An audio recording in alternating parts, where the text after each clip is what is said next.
my name is Melissa van Dijk, and in this video I'm going to show you how you can layer your niacinamide and retinol product.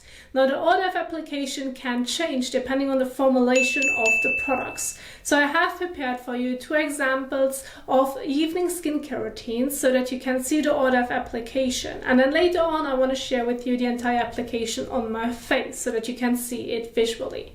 Now I want to start off with the assumption that you have a niacinamide serum at home as well as a retinol serum, maybe a lotion or a cream.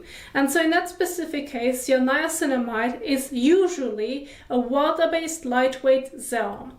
Now there are maybe a few exceptions where you can find niacinamide in like anhydrous solutions, but still in this specific case it won't change the order of application because your retinol serum is often in a blend with an oil. It may also be a lotion or even a cream, and so therefore your retinol product is in that specific case always heavier than your niacinamide serum.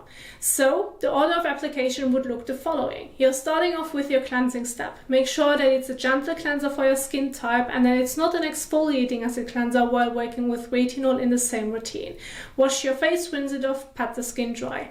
Then you're moving on to your niacinamide serum. Apply to the skin, leave it on the skin, and then follow with your retinol serum, maybe your retinol lotion or even retinol cream. So you're going to layer from the thinnest, or let's say from the lightest, to the thickest and heaviest texture.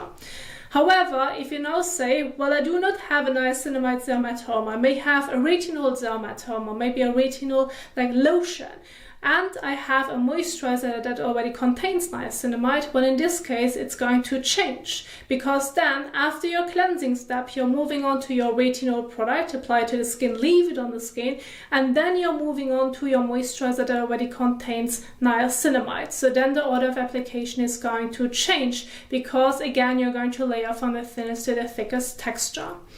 Now this is basically the order of application that you have to keep in mind depending on the products that you now have at home. So I have a few examples right here on the shelf as well. So we have the cleansing step, then I have my niacinamide serum right here, and then I have a retinol serum or even a lotion right here. And then this also is going to be the order of application.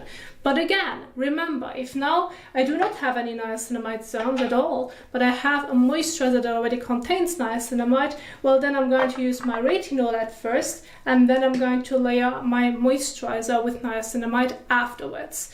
So again, please make sure that you're going to keep this in mind depending on the products that you may have at home. You need to adjust it, otherwise it can feel extremely weird on the skin. Now I want to move into the entire application, because what you have to keep in mind is not only the order of application, but how much you're going to use of each product. Because again, if you're going to overdo it with your overall treatment or maybe cream or moisturizer in general, this can not only cause an uncomfortable feeling, it may cause pilling, you may get extremely greasy or oily on the skin. So therefore you really need to keep the amount of product that you're going to use in mind as well. So we are going to get started with the first step, which again is the cleansing step. As an example, I have Cetaphil's Daily Facial Cleanser, which is great for combination to oily skin. If you have a different gentle cleanser that works well for you, go ahead and replace it, but make sure that you're going to read on the back of the packaging on how you should use your cleanser. Now, you can wash your face above the sink or take the cleanser with you in the shower. Just make sure that it is able to properly remove any excess oil, dirt and sweat from the skin, and even makeup and sunscreen. If your usual cleanser is not able to do this, I recommend doing a double cleanse, and I have a video for you in the top right corner. So in this example, it is advised to apply the cleanser on wet skin. So that's not what I'm going to do. I'm going to use lukewarm water to warm water. I'm wetting my face and neck. Then I'm going to use about 1 to 2 pumps, which should be about a coin size amount. I'm going to massage it all over my face and neck for about 30 seconds to a minute, and then I'm going to rinse it off. In between, to make sure that everything comes properly off the skin, I like to work with a soft and fresh washcloth, which helps me to make sure that there's no residue left on the skin surface. And then I'm going to pat the skin dry. So let's go ahead and do this.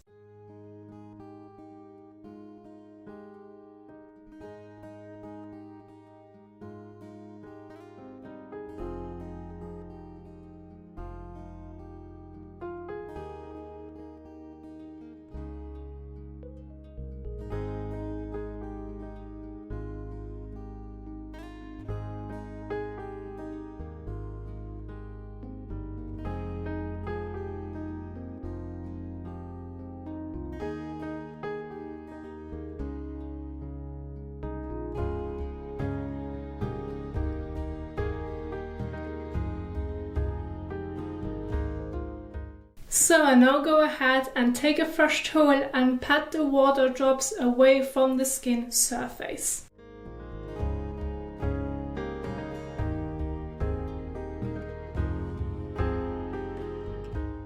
So once you're done with your cleansing step and you have pat the skin dry, removing the water drops from the skin surface, you can immediately move on to the next step. And let's assume you have a niacinamide serum, then this is going to be the next step after cleansing. So I have two examples right here. I'm going to use the ordinary niacinamide serum.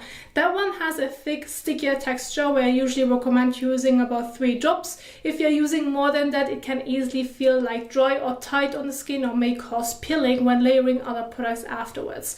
However, not every niacinamide serum has the same texture. So as a general guide, use between 3 to 6 drops. This usually should be enough for your face and neck. But of course, if you feel like you cannot properly blend it all over your face and neck and you just have enough for your face but you want to include your neck as well, well then add a couple of drops more. My main point is to not overdo it. It shouldn't sit on the skin surface. You should be able to blend it all over, but at the same time the serum is able to absorb into the skin. Otherwise it's going to cause issues when layering other products afterwards, or may also cause irritation because you're just using too much of it depending on the strength of your niacinamide serum. So please keep those points in mind when doing the application.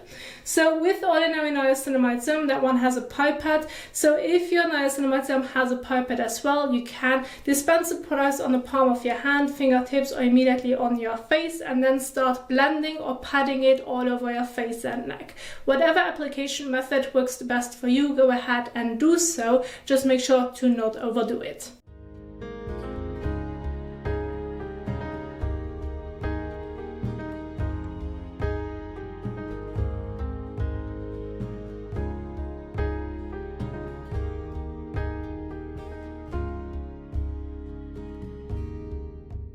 So once you're done with the application of your niacinamide serum, you're going to leave it on the skin. There's no need to wash it off. Now usually the serum should absorb quickly into the skin and then you can immediately move on to the application of your retinol product. However, if you feel like it needs a bit more time, well then of course go ahead and give it about 30 seconds to a minute in between before moving on to the next step. Now, when moving on to your retinol product, there are several formulations on the market. You can find serums, lotion, gels, creams. Now, generally speaking, with serums, go again with about the 3 to 6 drops. If you have lotions or creams or gels, use about a pea-size amount and then apply it all over your face and neck.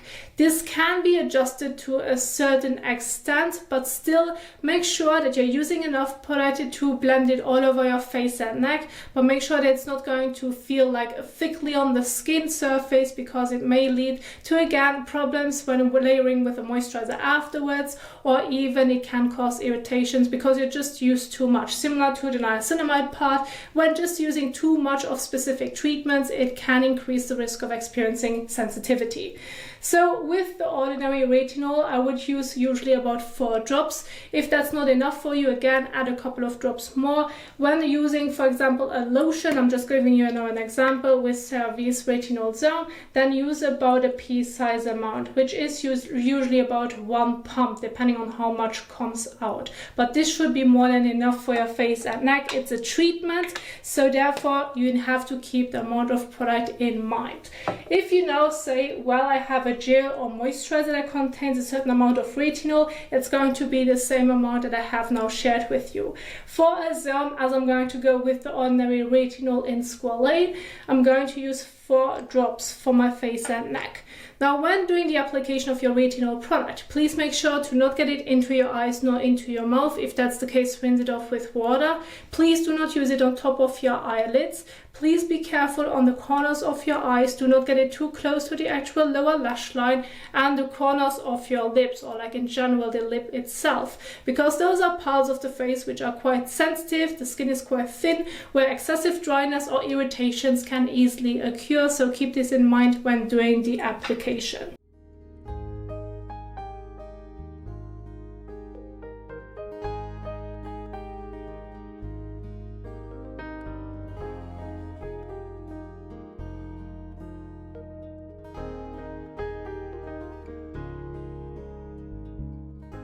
So once you're done with the application of your retinol product, you're going to leave it on the skin. There's no need to wash it off. Now you can stop right here, which is completely fine.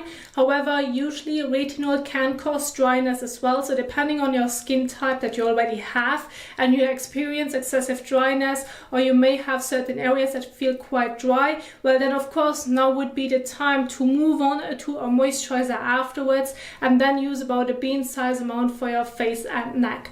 However, what you can also do is skip the moisturizer in the evening, but work with your moisturizer during daytime instead. So this, generally speaking, depends on what retinol product you may have. If you have already a retinol gel or cream, then you may not necessarily feel the need of layering a moisturizer afterwards because it can feel quite heavy on the skin. Well, then work with your moisturizer during daytime. So you can really adjust it depending on the formulation of the products that you have at home, so it feels comfortable on the skin, but at the same time you can balance the dryness.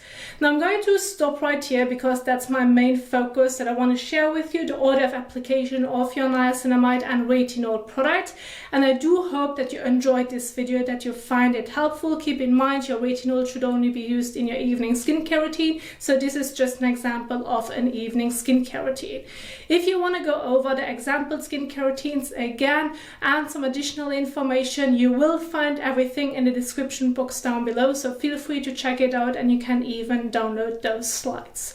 Now if you enjoyed this video, please don't forget to give it a thumbs up as well as share it. And if you now want to learn more about skincare in general, see the different applications, you will find videos on my YouTube channel, and I'm going to link some of them at the end of this video so that you can keep on watching. Thank you so much for watching, and I will see you soon in the next one. Happy skincaring. Bye!